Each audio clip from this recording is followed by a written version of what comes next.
میں مبلغ بنوں سنتوں کا، خوب چرچا کروں سنتوں کا، ہو کرم بہر خاک مدینہ۔ الحمد للہ رب العالمین والصلاة والسلام على سید الانبیاء والمرسلین، اما بعد فاعوذ باللہ من الشیطان الرجیم، بسم اللہ الرحمن الرحیم۔ الصلاة والسلام علیک یا رسول اللہ وعلى آلک واصحابک یا حبیب اللہ۔ الصلاة والسلام علیک یا نبی اللہ وعلى آلک واصحابک یا نور اللہ۔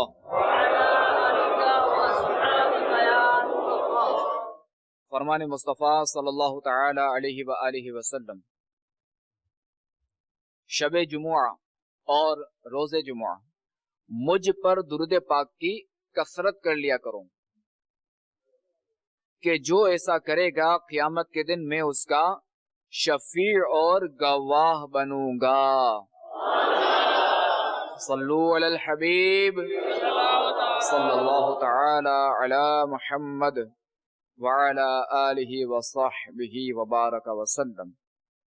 صلاة و سلاما علیک یا سیدی یا سیدی یا مکی یا مدنی یا عربی یا قرشی یا ہاشمی یا مطلبی یا رسول اللہ۔ آئیے بیان سے قبل جو ہے وہ کچھ نیتیں کر لیتے ہیں کہ فرمان مصطفیٰ صلی اللہ تعالی علیہ وآلہ وسلم، مسلمان کی نیت اس کے عمل سے بہتر ہے، اور جتنی نیتیں زیادہ ہوں گی اتنا ثواب بھی زیادہ ہوگا۔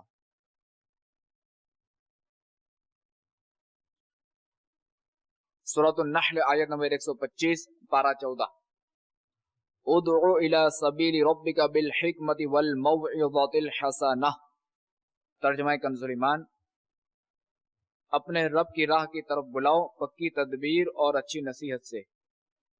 اور بخاری شریف میں وارد اس فرمان مصطفیٰ صلی اللہ تعالی علیہ وآلہ وسلم، بلغ عنی ولو آیا، یعنی پہنچا دو میری طرف سے اگرچہ ایک ہی آیت ہو، تو اس میں دیے ہوئے احکام کی پیروی کروں گا، نیکی کا حکم دوں گا اور برائی سے منع کروں گا، قہقہ لگانے اور لگوانے سے بچوں گا۔ آپ بھی نیت کر لیجئے کہ نگاہ نیچی کے خوب کان لگا کر بیان سنوں گا، ٹیک لگا کر بیٹھنے کے بجائے علم دین کی تعظیم کی خاطر جہاں تک ہو سکا دو زانوں بیٹھوں گا،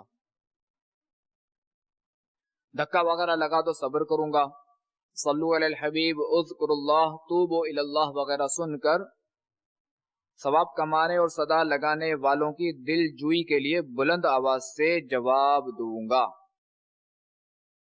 صلو علی الحبیب توبوا الی اللہ، صلو علی الحبیب صلی اللہ تعالی علی محمد۔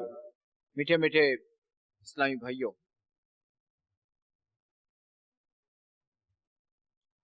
مسلمان جہاں بھی ہو اسے چاہیے کہ ہر جگہ وہ مبلغ بنے، اور ہر جگہ نیکی کی دعوت دے حسب حال۔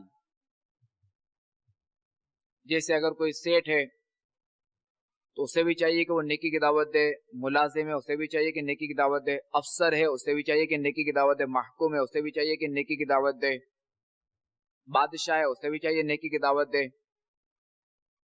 بہرحال جو جہاں ہو، استاد ہے اسے بھی چاہیے نیکی کی دعوت دے، شاگرد ہے اسے بھی چاہیے نیکی کی دعوت دے حسب حال۔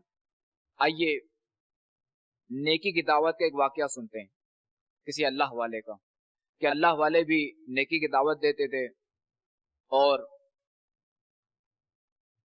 انداز بعض کے مختلف بھی ہوتے تھے۔ تو ایک نرالا انداز آپ کی بارگاہ میں پیش کرتا ہوں۔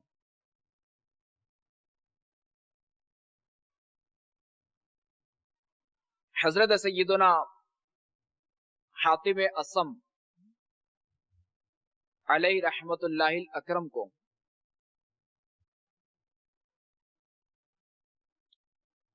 ایک مالدار شخص نے بہت اصرار کے ساتھ اپنے گھر کی دعوت طعام دی، یعنی گھر پہ کھانے کی دعوت دی.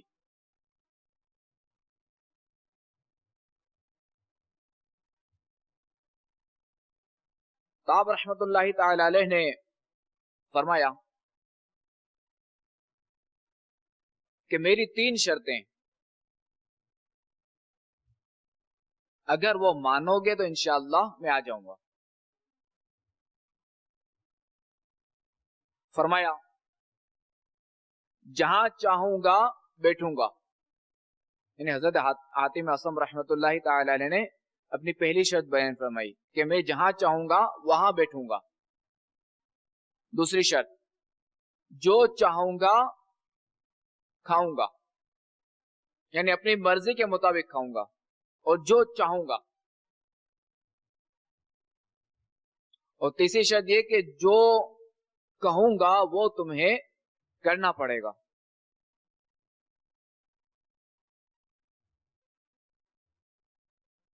بہرحال اس مالدار شخص نے یہ 3 شرطیں منظور کر لیں کہ ٹھیک ہے منظور ہے، آپ آ جائیں.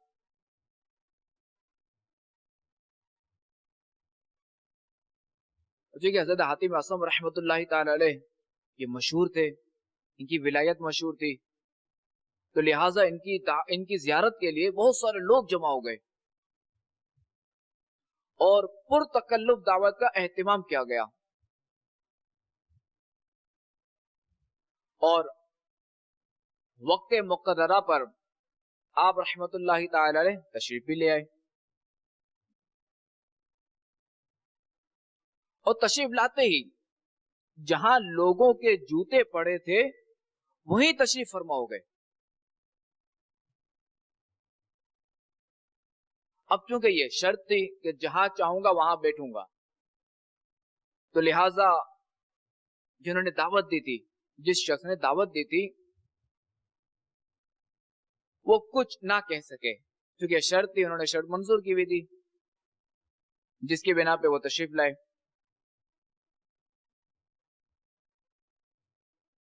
اچھا اب کھانے کی باری ہے. اب جب کھانا شروع ہوا تو لوگوں نے مرغ مسلم پر ہاتھ صاف کرنا شروع کر دیے، یعنی چونکہ مرغی وغیرہ رکھی ہوئی تھی نا تو اس پہ ہاتھ صاف کرنا شروع، یعنی کھانا پینا مرغیاں کھانا شروع ہو گئے. اب ہو سکتا ہے آپ کو تعجب ہو کہ مرغی کی اتنی ویلیو کہ نہیں کوئی مالدار شخص اگر کسی کی دعوت کرے تو اس میں مرغی رکھے. تو عرض ہے کہ چونکہ مرغی جو نا ایک مہنگی غذا تھی، اب بھی آپ دیکھیں گے چونکہ فارمی مرغی دیسی مرغی مہنگی ہے اور فارمی جو وہ سستی ہے. تو یوں اس دور میں جب بھی کسی کا دعوت ہوتی تھی تو سمجھے مرغی رکھی جائے تو سمجھے کہ یہ پیسے والے ہیں. بہرحال اب جو ہے وہ جو مہمان تھے وہ مرغیوں پہ شروع ہو گئے مرغیاں کھانا. لیکن حضرت حاتم اصم رحمت اللہ تعالی عنہ نے اپنی جھولی سے سوکھی روٹی کا ٹکڑا نکالا اور وہ کھانا شروع ہو گئے.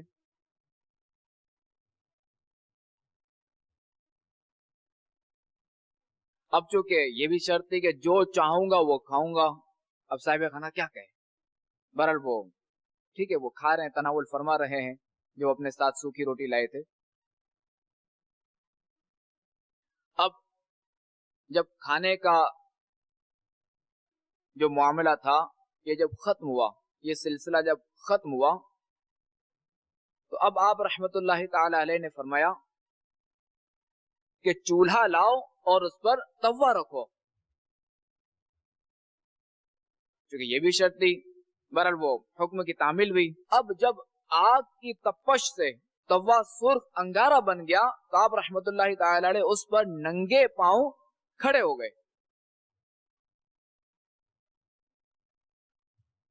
اب لوگوں نے جب یہ منظر دیکھا تو ان کی تو آنکھیں پھٹی کی پھٹی رہ گئی اور آپ رحمت اللہ تعالی نے فرمایا میں نے آج کے کھانے میں سوکھی روٹی کھائی ہے، یہ فرمایا اور اب جو ہے وہ تبے سے نیچے آ گئے اور حاضرین سے فرمایا کہ اب آپ حضرات بھی باری باری اس تبے پر کھڑے ہو کر جو کچھ ابھی کھایا ہے اس کا حساب دیجئے.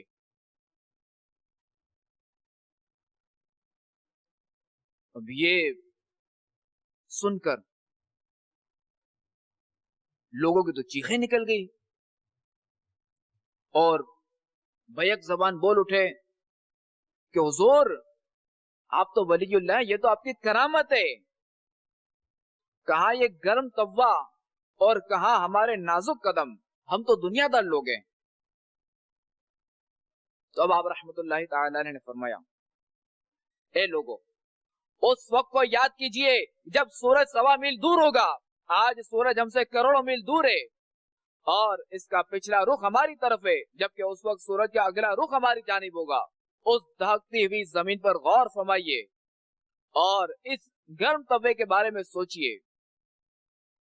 یہ توا جو کہ دنیاوی آگ میں گرم ہوا ہے، اس کی تپش خدا کی قسم میدان قیامت کی آگ کی زمین کے مقابلے میں کچھ بھی نہیں. کہ اللہ تبارک و تعالی پارہ 30 سورۃ التکاثر میں فرماتا ہے ثم لتسألن یومئذ عن النعیم، پھر بے شک ضرور اس دن تم سے نعمتوں کی پرسش ہوگی.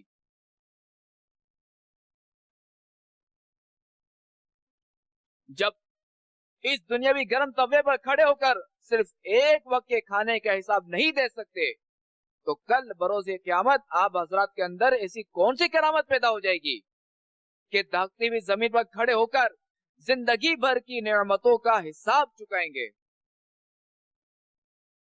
یہ رقت انگیز بیان سن کر لوگ دھاڑے مار مار کر رونے لگے اور گناہوں سے توبہ توبہ پکارنے لگے. یا الہی، جب حساب خندہ بے جار اولائے، یا الہی جب حساب خندہ بے جار اولائے، یا الہی جب حساب خندہ بے جار اولائے، چشم گریان شفیع مرتجا کا ساتھ ہو. یا الہی جب بہے آنکھیں حساب جرم میں، یا الہی جب بہے آنکھیں حساب جرم میں، ان تبسم ریز ہونٹوں کی دعا کا ساتھ ہو. اللہ ان تبسم ریز ہونٹوں کی دعا کا ساتھ ہو. آمین. بجاہ نبی رمین صلی اللہ تعالی علیہ وآلہ وسلم.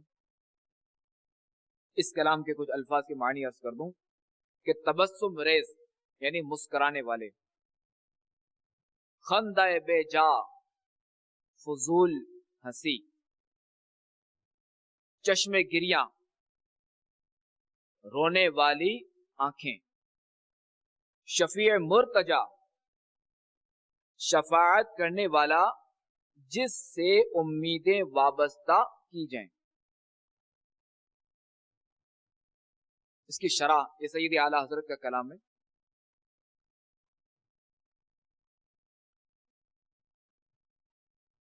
یا اللہ، بروز محشر جب میری نافرمانیوں کا حساب مجھے خوف زدہ کرے اور آنکھوں سے سیل اشک رواں ہو جائے، اے کاش اس وقت دکھیا دلوں کے چین سرور کونین نانائے حسنین صلی اللہ تعالی علیہ وآلہ وسلم کے مسکراتے ہونٹوں کی دعا میرے ساتھ شامل ہو جائے.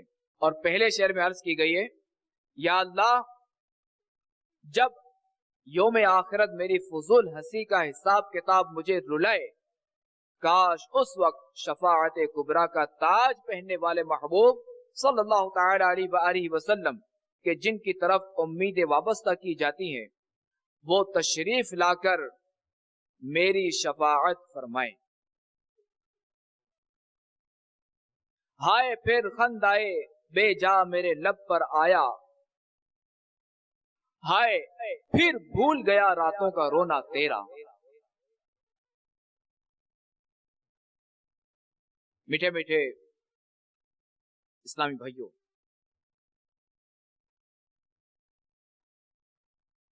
آپ نے سنا کہ ولی کامل حضرت سیدنا حاتم اصم علیہ رحمت اللہ الاکرم نے کس انداز میں، کس اچھوتے انداز میں حساب آخرت کے متعلق نیکی کی دعوت عنایت فرمائی۔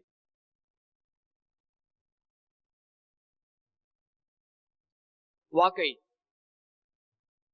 حشر اور نشر کے معاملات انتہائی تشویشناک ہیں،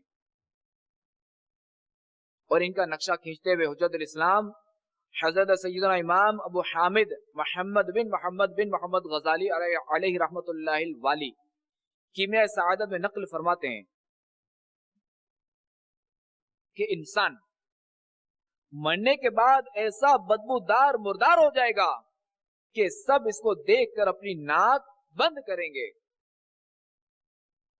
اور وہ قبر میں کیڑے مکوڑوں کی خوراک بنے گا۔ آپ یہ دیکھیے کہ اگر ہمارے یہاں کوئی جانور اگر مر جائے، جیسے چوہا لے لیں، یہ اگر مر جائے، آپ نے کئیوں نے اس کی بدبو محسوس کی ہوگی، جب یہ مر جاتا ہے کتنی بدبو آتی ہے، اور اس سے بڑا جانور بلی مرے تو اور زیادہ بدبو ہوتی ہے اور خطرناک ہوتی ہے، اس طرح کتا مرے تو اور خطرناک۔ تو کہا جاتا ہے کہ انسان کے جسم کی بدبو سب سے خطرناک ہے۔ پھر فرماتے ہیں کہ وہ قبر میں کیڑے مکوڑوں کی خاک بنے گا، اور پھر رفتہ رفتہ خاک ہو جائے گا، جو کہ بالکل حقیر و ذلیل چیز ہے۔ البتہ مرنے کے بعد وہ جانوروں کی طرح خاک ہی رہتا تو غنیمت تھا، مگر افسوس کہ ایسا نہ ہوگا، اور یہ خاک رہنے والی دولت اسے میسر نہ ہوگی، بلکہ قیامت میں اس کو قبر سے اٹھایا جائے گا، ہیبت و دہشت کے مقام پر رکھا جائے گا۔ اس وقت وہ آسمانوں کو دیکھے گا کہ پھٹے ہوئے ہیں، ستارے گر پڑے ہیں، چاند و سورج بے نور ہو چکے ہیں، اور پہاڑ روئی کے گالوں یعنی روئی کے گولوں کی طرح پراگندہ ہیں، زمین بدلی ہوئی ہے، دوزخ کے فرشتے کمندے یعنی پھندے پھینک رہے ہیں، دوزخ گرج رہا ہے، فرشتے ہر ایک کے ہاتھ میں نامہ اعمال دے رہے ہیں، وہ تمام عمر میں جو برے کام کیے ہوں گے ان کو دیکھتا ہوگا، ہر ایک اپنے اپنے گناہوں کو پڑھ کر پریشان ہو رہا ہوگا۔ اس سے کہا جائے گا کہ آ اور جواب دے کہ تو نے ایسا کیوں کیا، ویسا کیوں کیا، کیوں بیٹھا اور کیوں اٹھا، کیوں دیکھا اور کیوں سوچا۔ اگر معاذ اللہ جواب نہ دے سکا تو اس کو دوزخ میں ڈال دیا جائے گا۔ اس وقت کہے گا کہ کاش میں سور یا سگ یعنی کتا پیدا ہوا ہوتا تو خاک ہو جاتا، کیونکہ وہ جانور اس عذاب سے محفوظ اور آزاد ہیں۔ جانور ہے نا، عذاب سے محفوظ ہیں۔ بس جو شخص بے عمل ہونے کی صورت میں سور اور کتے سے بدتر ہو، اس کو تکبر اور فخر کرنا کس طرح زیبا ہے۔ یعنی جو شخص بے عمل ہونے کی صورت میں، فاسق گناہگار ہونے کی صورت میں، بے عمل ہونے کی صورت میں سور اور کتے سے بدتر ہے، اب وہ کس بات پہ تکبر کر رہا ہے، کس بات پہ وہ فخر کر رہا ہے، یعنی اب اسے یہ زیبا نہیں دیتا۔ امام غزالی فرماتے ہیں یاد رکھ ہر آن آخر موت ہے،